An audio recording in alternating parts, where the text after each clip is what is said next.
So you just got a request to extend the time your team member is on a job, add something to scope of the project, do something in a different way, and it's gonna take longer, it's gonna cost more money. And you keep thinking to yourself, why does this keep happening? Scope creep is a feature in life, in business. It's a feature. Whether you are responsible for a project or a team that has cross-functional responsibility, you have experienced scope creep. And I see scope creep kind of like a river. The river is moving, right? It is flowing. You can try to fight against the current, but it's gonna win. So if it's normal, if it's a feature, how do we work with it instead of working against it, instead of just banging our heads against the wall? What a lot of people do is they start by trying to figure out if it's necessary, right? Is it necessary or is this a nice to have? But if we go one layer deeper, we can actually get to the heart of it. And the key skill here is curiosity. When I say the word curiosity, what do you see in your mind's eye? Maybe a tilt of the head, maybe a leaning in a little bit, trying to figure something out.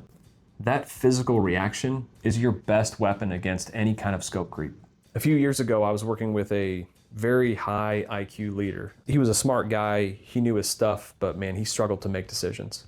So one day he came to me and demanded a change, and he said it was critical and he's not sure how it was overlooked, but it has to be included in this project.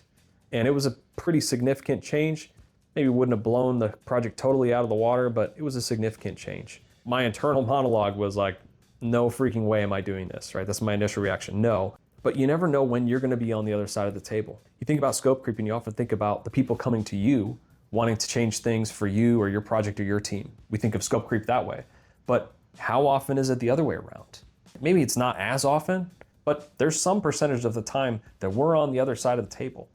So we can't just always say no right up front. We can't just have a posture of, we're just gonna reject every possible change that comes our way, because that's gonna damage us later. In this case with this individual, I realized I might need their help later, and maybe I can strengthen this relationship through this. Because every time that there is friction, there is an opportunity to get better.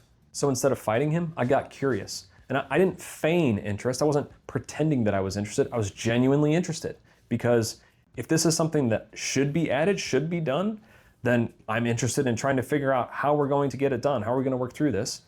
And I'm equally interested if this is something that shouldn't be done, why does he think that it should be done? Either way, I've got to be curious about the details in order to get to that point. So I asked some questions and I could tell that this individual there was something that was bothering him, and the project was maybe just the symptom. It wasn't the root cause of whatever was bothering him. Through that curiosity, I learned the truth. The problem wasn't the project or this particular piece of scope.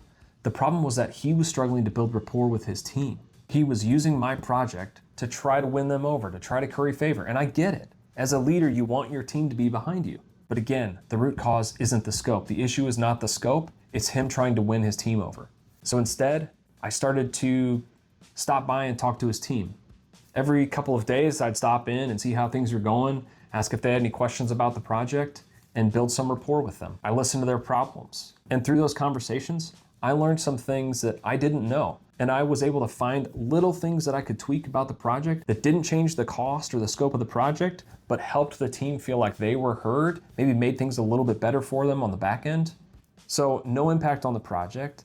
The team members get what they want, they feel heard, and the leader gets some credit because his conversations with me are what spurred my conversations with them.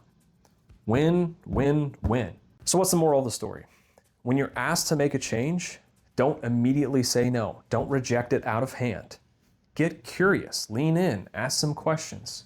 You may find some things here that actually add value to your life, and you might find that the scope that they're asking for isn't the solution that they actually need.